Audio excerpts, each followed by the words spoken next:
So this is a really difficult time for trans people in the US in particular. So I typically begin my talks by highlighting this anti-trans political climate that we are in right now. And so pretty much as soon as the current administration came into office, one of the very first things that happened was this is executive order stating that there are only two genders. And this has a lot of implications for trans people just trying to exist in the world, basically. And there's always more and more news items coming out about unfortunate things that are happening in different states. So whenever I give the talk, I just kind of look and see what the newest news is, and there's always something. So in Iowa, trans people have fewer rights than other people in the state. They basically can enforce lots of bills that are making it very difficult for trans people to have health care, to exist in public spaces, things like this. And Texas has proposed a bill. It hasn't been passed yet. So there's obviously a difference between something that's proposed or passed. But this bill is actually making it illegal to be a transgender person in that state. So it's punishable by being put in jail to be of a different gender than your birth certificate. So that they're basically equating it to fraud or something like that. And some of the consequences of things like this are issues with passports, making it very difficult for trans people to travel. And then recently there was a trans woman that was transferred to a men's prison. Even though this is really just an executive order, it's not a law, but they're still transferring people to prisons where they're going to face real challenges. And I'm sure you've seen this list of words that we're not supposed to use in things like grant proposals. And I put this list up here mostly just because I want us to keep saying these words. I want us to keep reading these words, even though we're not supposed to. I think it's important to do that. And I also created this website the other day that just displays all the words in a random order, just because uh, I want people to be able to see these words and to draw attention to them. So, on a little bit of a more hopeful note, this is an example of how trans people have been responding to the anti-trans political actions by creating technology, or what I like to call trans technology. So this is one example of that. This is something called the Transformations Project. And basically what it's doing is uh, creating a database, a list, a searchable database of the different bills that have been proposed in different states so that you can go here and see which ones have actually passed, which ones have not, and you can look at it for different states and then also for the US as a whole.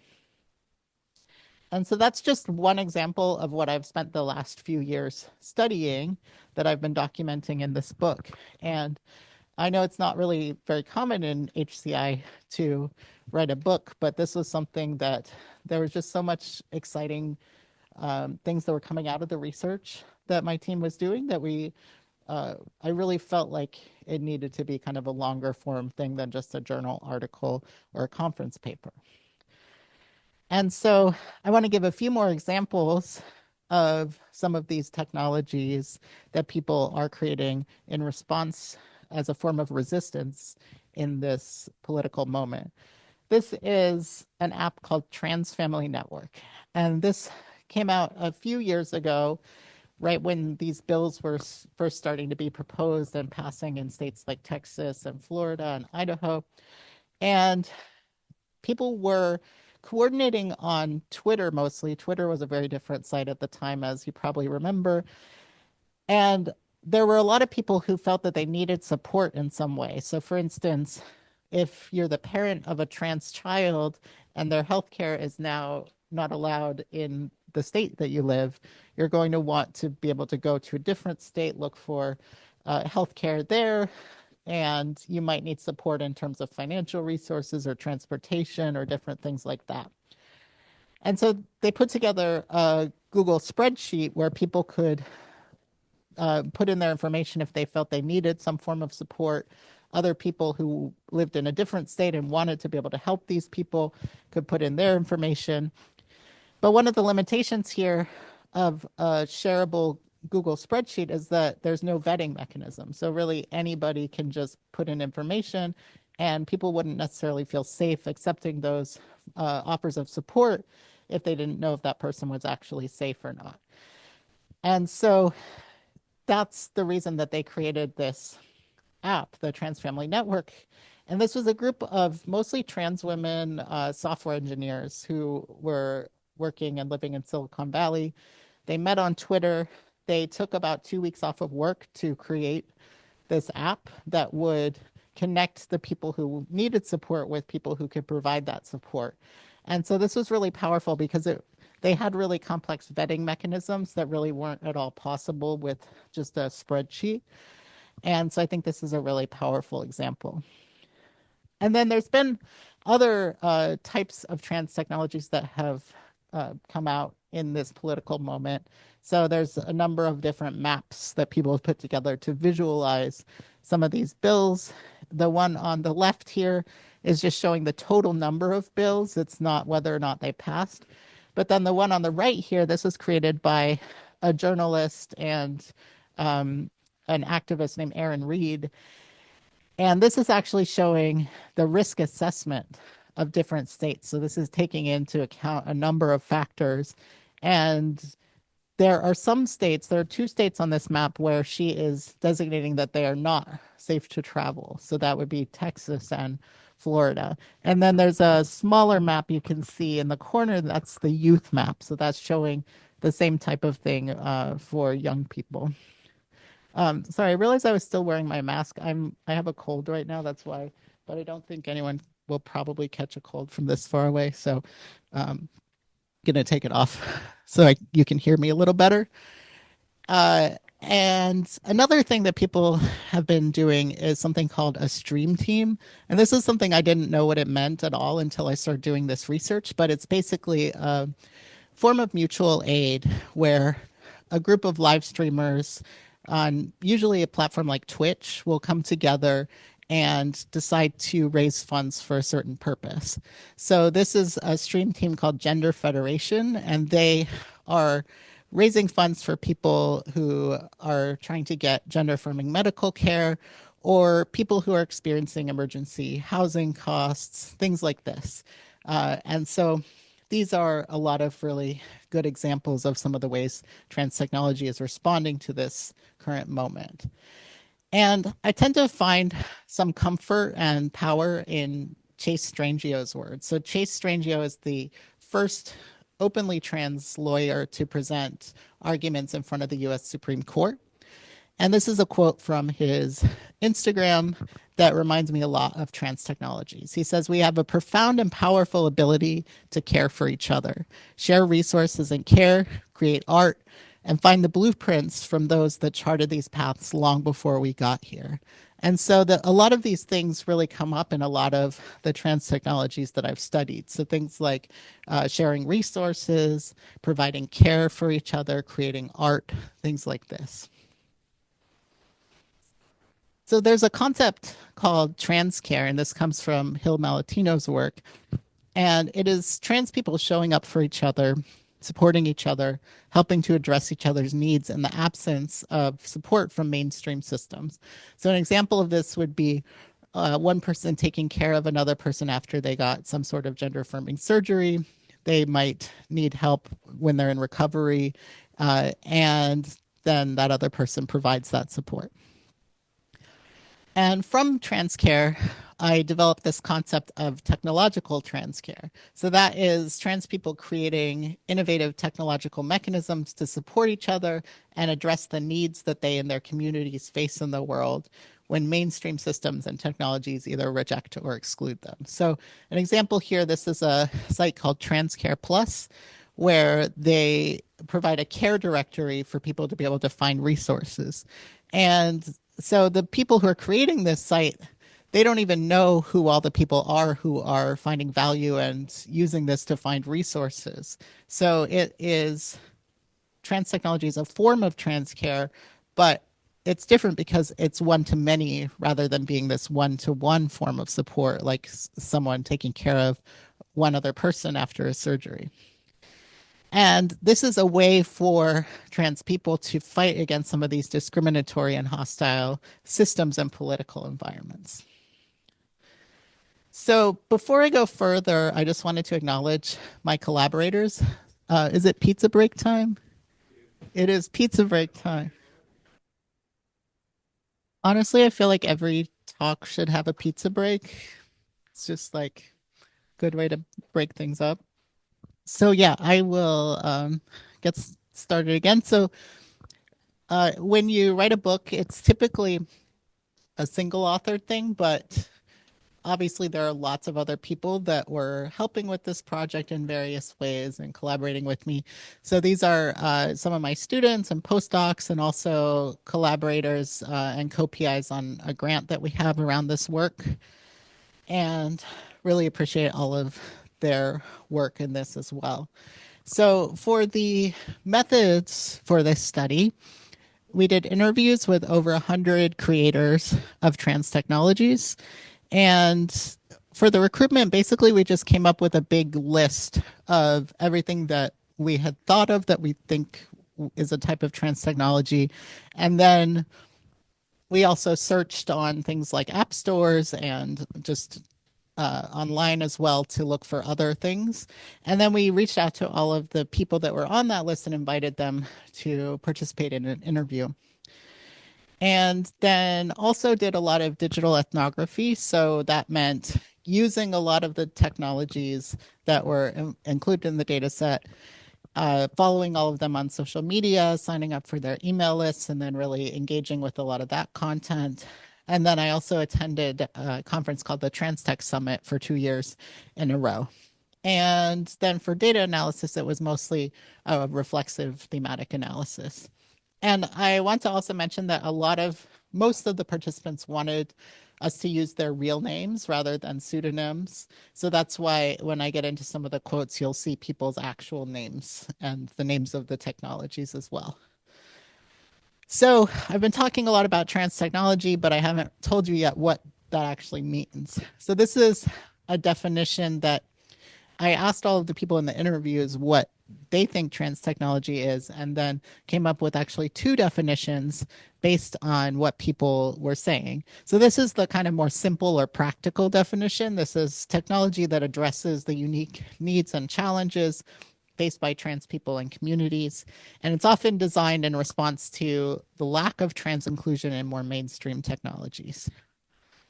But there's also a more theoretical or conceptual definition, and this draws from trans studies and queer theory. And this is technology that embraces change and or transition, fosters the creation of new trans worlds, and opens up new possibilities for what technology means and what it can do. So these are some of the examples of trans technologies in the data set. So you can see there are some things that are just apps or websites, but it's also things like AR and VR, prosthetics, supplies, podcasts, things like that. So it didn't even just include digital technologies. It was also some that were not digital. So there were two big themes that thread across the whole book. And the first is technological trans care that I spoke about already. And then the second is ambivalence. And trans technologies are really wrapped up in ambivalence, which means that several seemingly incompatible things can be true at the same time. And so trans tech creators, they navigate these tensions between competing emotions and goals and desires. So they experience these simultaneously. Things like individualist and community-based design methods, privileged and inclusive trans technology design. And here I'm using and instead of versus to demonstrate this ambivalence. There were capitalist and anti-capitalist approaches, and then utopian and dystopian trans futures. And I want to give one example of what I mean by this ambivalence. This is something called the trans fucking rage jam. So I came across this on Twitter.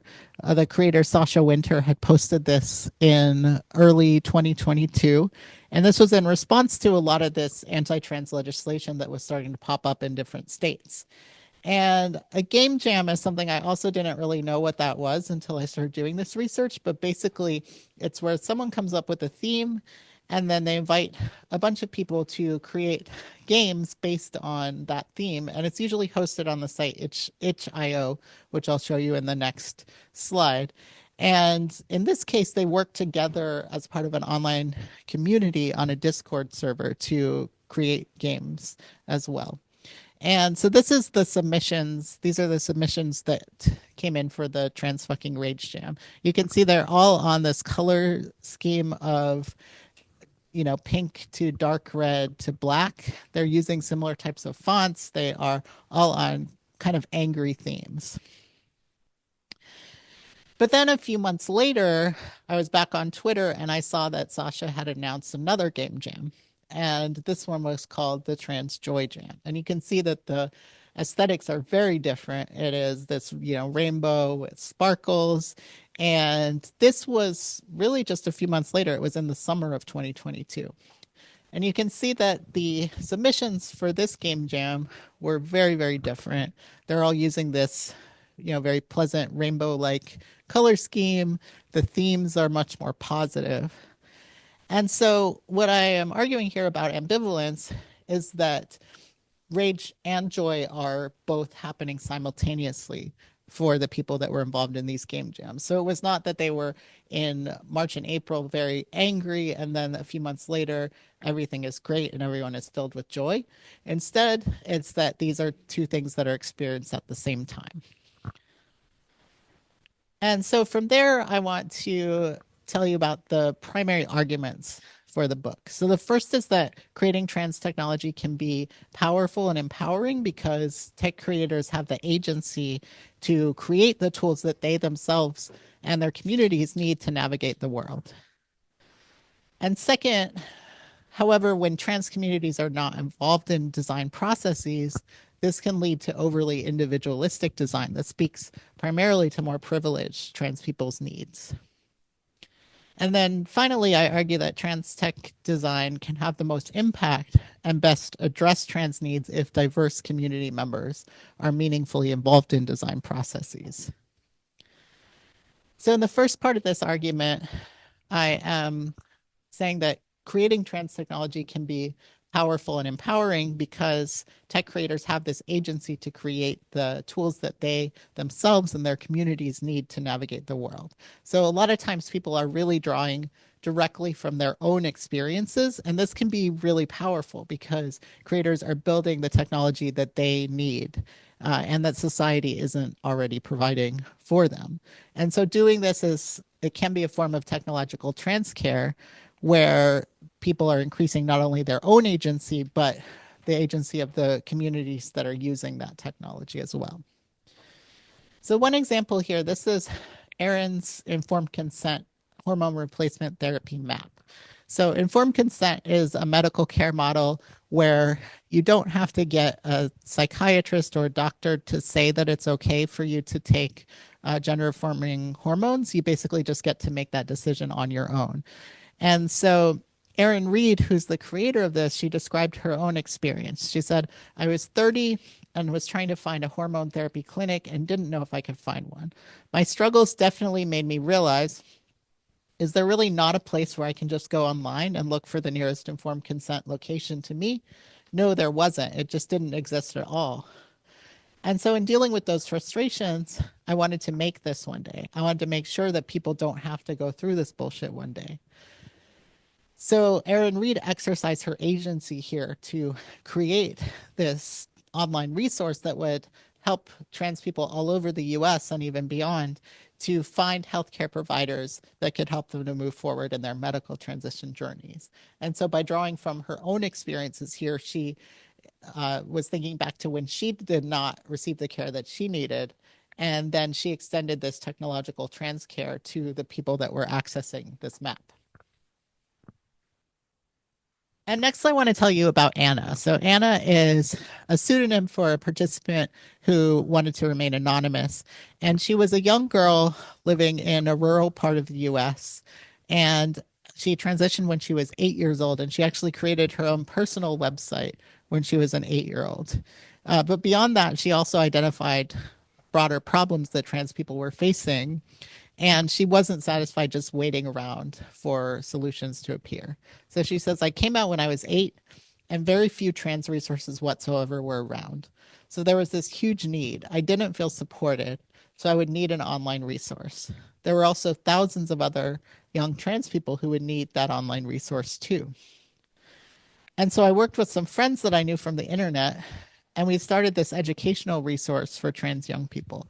I'm one of the two co founders. We were both 16-year-old trans girls at the time. We didn't know how big it was going to grow or how long it was going to last, and it's still running strong.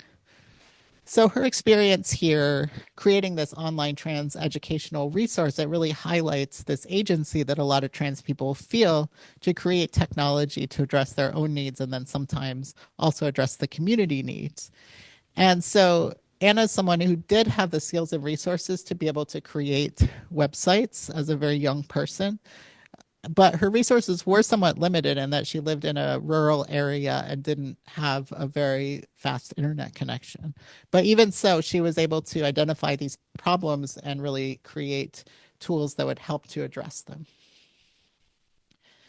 This next example, this is a tool that would help patients communicate their preferences for nipple placement and scar placement after gender affirming top surgery. So, in practice, each surgeon that performs this surgery has their own kind of standard ways that they do the shape of the scars and where they place the nipples and things like that. But the creator of this tool, Gaines Blasdell, he said, I think it should be a sim style applet with sliders. And you can slide the nipple slider, the scar to be curvier, straight, or higher or lower.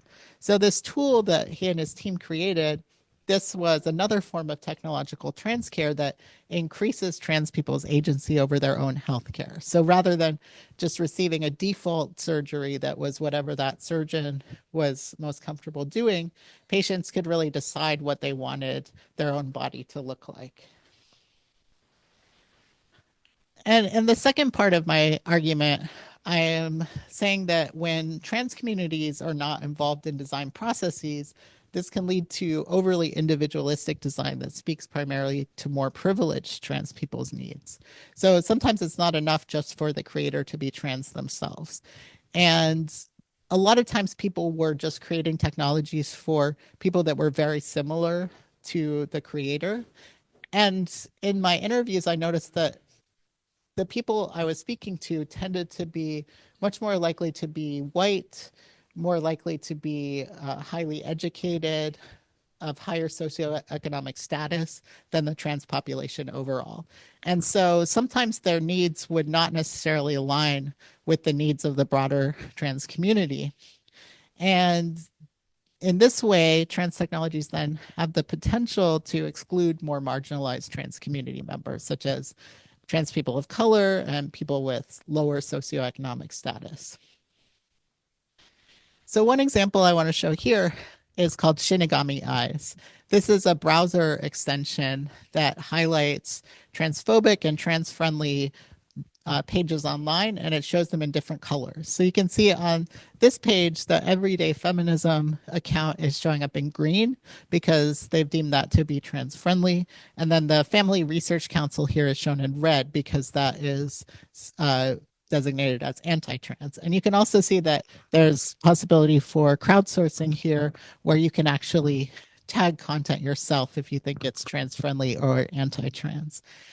And according to the website of this tool, the creator, who was a trans person themselves, they created this in response to their own experience with not knowing which pages online were safe and not safe for them. So this is actually a very important and widely used tool.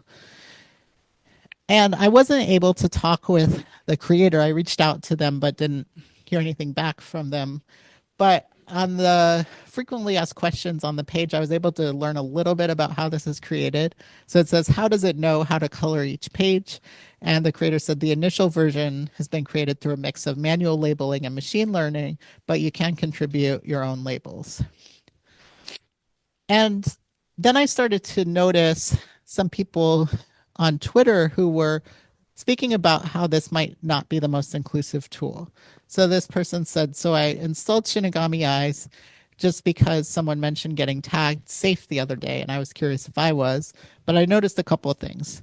First, I immediately noticed how many Black trans folks and Black trans allies are not marked safe, and how many blatantly racist folks are.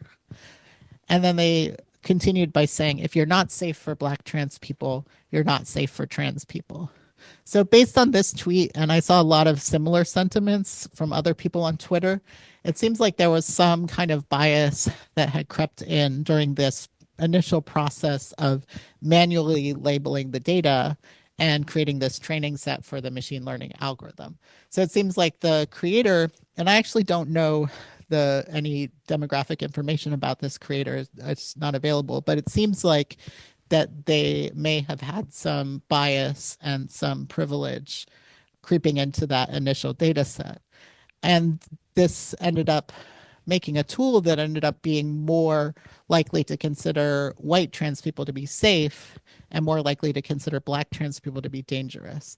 And there could have also been biases that came into the crowdsourcing process here, depending on who was involved in labeling the content. So, a better approach here, I think, would have been in the initial training set and the initial manual coding, you could have had a diverse group of trans people and had them involved. And this could have decreased some of these biases that crept into it. And this next quote is from the creator of a very formative online trans resource. And she was a white trans woman, and she was very forthright in our interview about her motivations for building the site, primarily for people who were similar to herself. She said, I wanted to help the people who are kind of like me, who are college educated, competitive in white collar fields. So that was my grand scheme. I was trying to make it for everybody, but I was really focused on people who I was most easily able to help. So in this quote, I see some judgment here towards trans people who are not like her. So people who are not college educated and white. And I think there's some harmful assumptions here about more marginalized trans people. And this, I think, also crept into the design of the site itself. So because she created and maintains the site from this more privileged frame of reference, I think that it has potential to exclude or omit the resources that are most useful to trans people who are not white and well-educated and affluent like her. But there were some white trans tech creators who were more self-aware and were thinking about how their privilege might shape their tools and might end up inadvertently baking in this bias and exclusion. So this example is the Digital Transgender Archive. It's basically an online archive of trans content. And you can see from this example, there's a lot of not resources, but archive content of mostly white trans people. And the creator of this site, KJ Rawson, he said, we're recognizing the ways that the Digital Transgender Archive is slanted toward otherwise privileged factions of trans communities in ways that you can probably readily anticipate. I'm sure that the DTA doesn't always feel like everyone's resource. And so this was actually really refreshing to hear from some trans tech creators who actually acknowledged these limitations and were thinking about ways to address the inclusivity blind spots and things like this, because so many of the creators that I spoke with there were similar limitations to their technologies, but they were really just leaving them unstated and unaddressed. But there are some ways to move beyond these more individualistic design processes. So in the third part, I argue here that trans tech creation can have the most impact and best address trans needs if diverse community members are involved meaningfully in the design processes.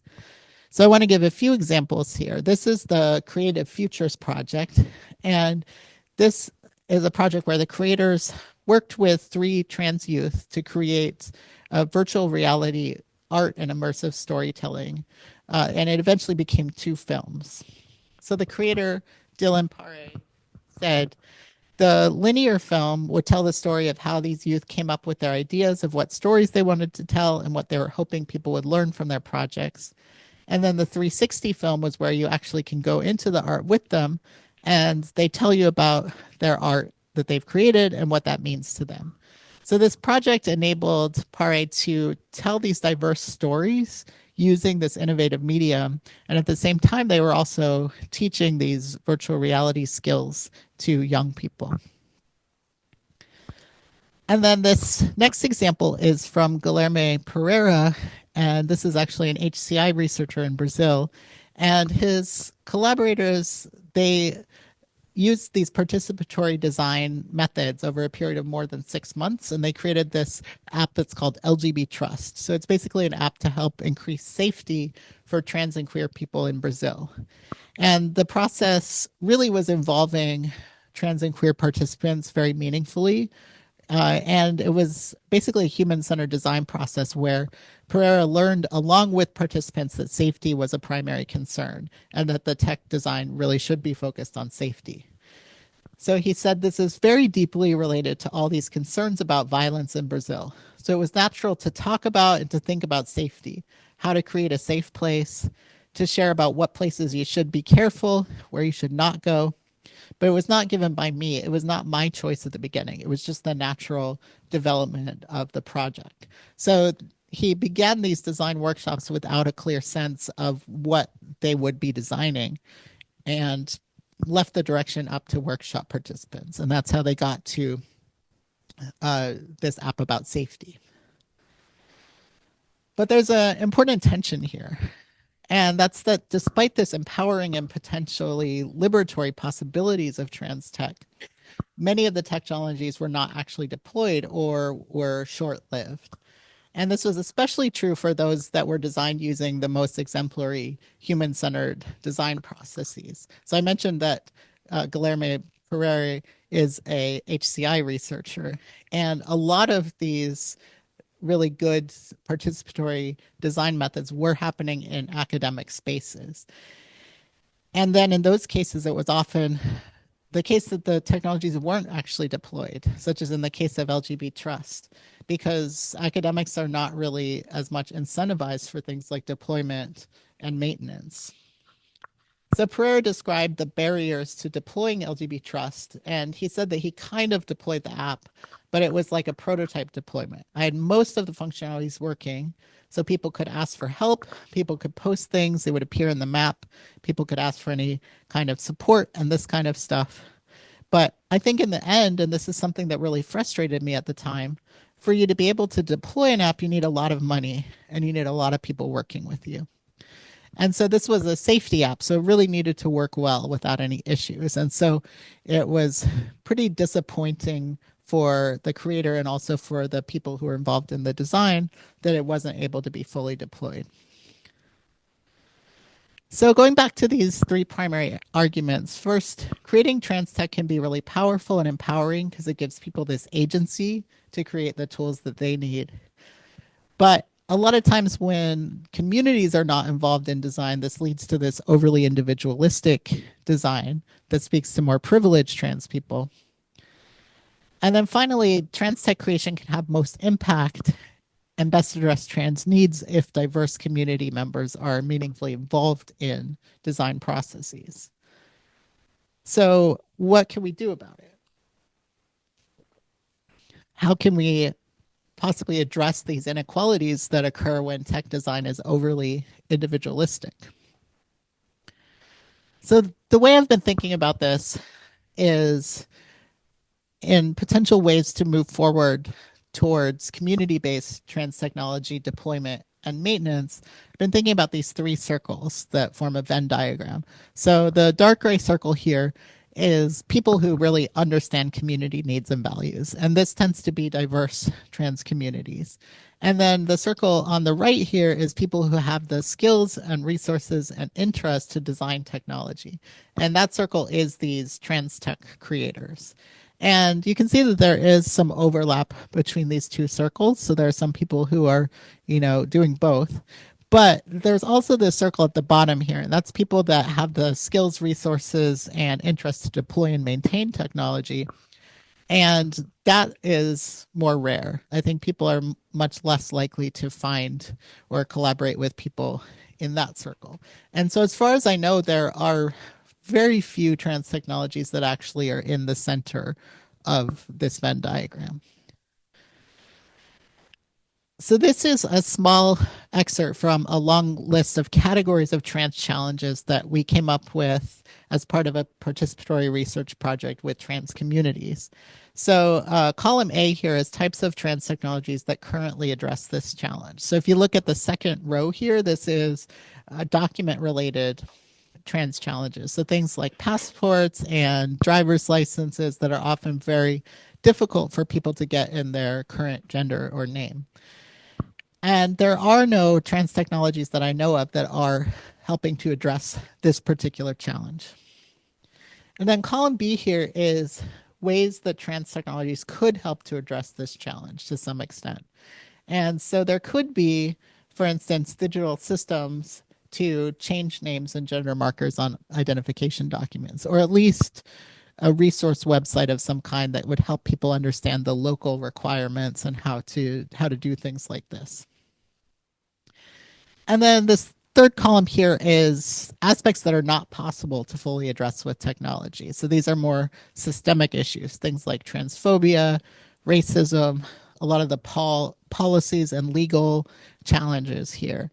And so this is why I don't like to say that these are technology solutions, because I think the solutions are really things that need to address the systemic issues. And technology is not going to do that. There's never going to be an app that cures transphobia or racism. And so I like to think about trans technologies more as ways to help address some of the challenges here. But there is a clear mismatch here. And the mismatch is that people tend to design mostly based on their own experiences, and they don't actually start from this place of examining community needs.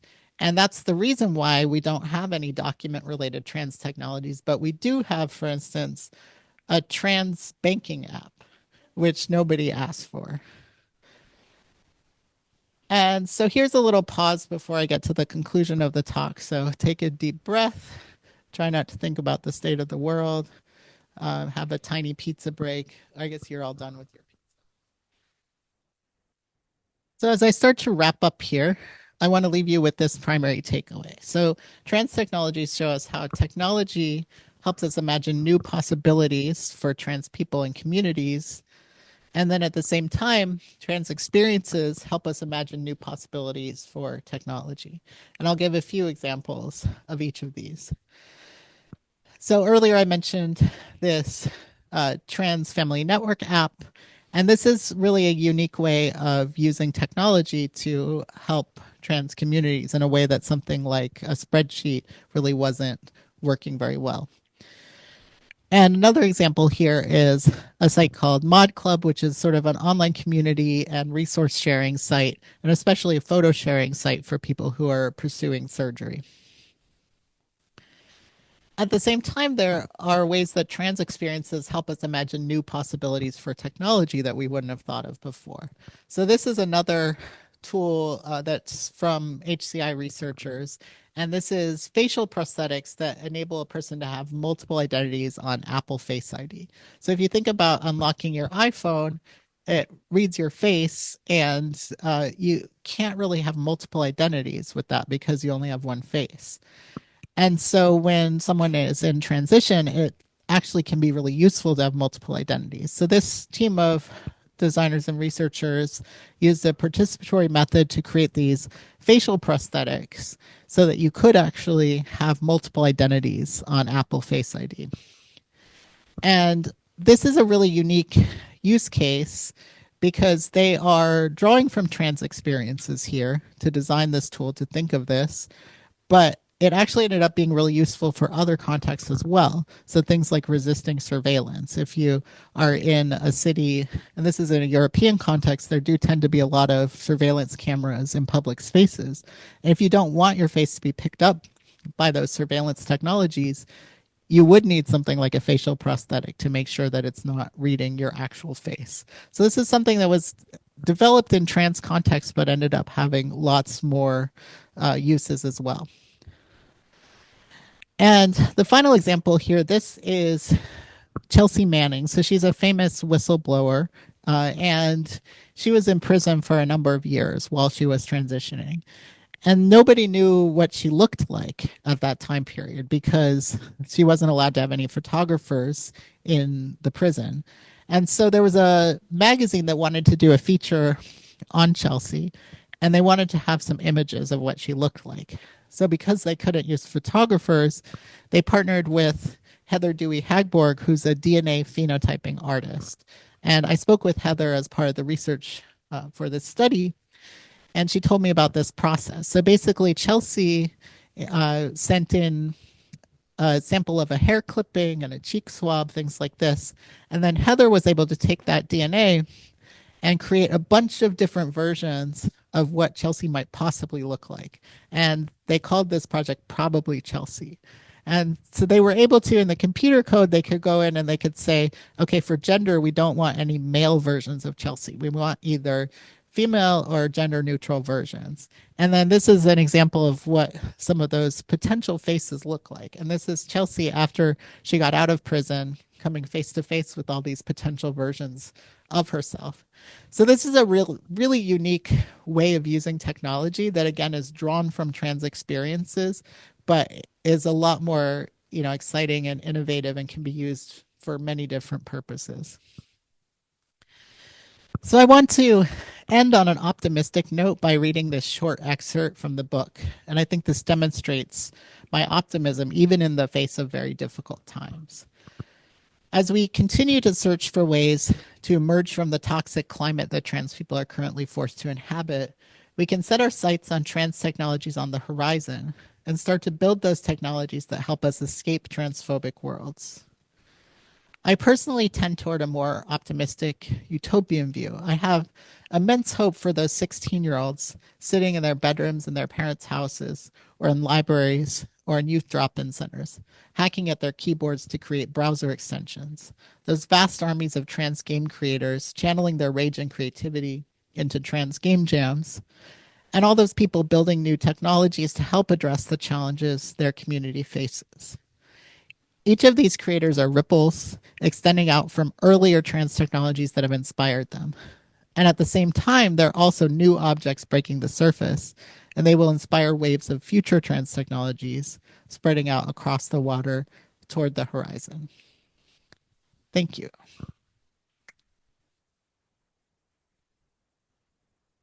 And I should mention the book is free open access on MIT Press's website, so you can get a PDF for free.